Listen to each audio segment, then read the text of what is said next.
在对三观有了更深入的理解之后，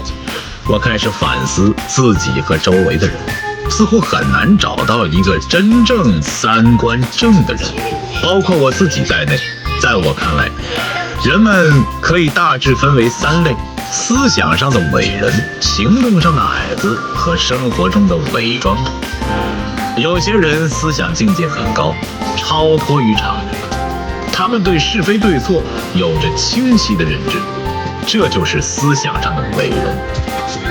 然而，还有些人虽然具备这样的思想，却不愿意付诸行动，只是停留在空想阶段，这就是行动上的矮子。很遗憾，我觉得自己就属于前2者。更糟糕的是，还有一种人，他们将自己的丑陋和阴暗隐藏在心底，表面上看似没有感情，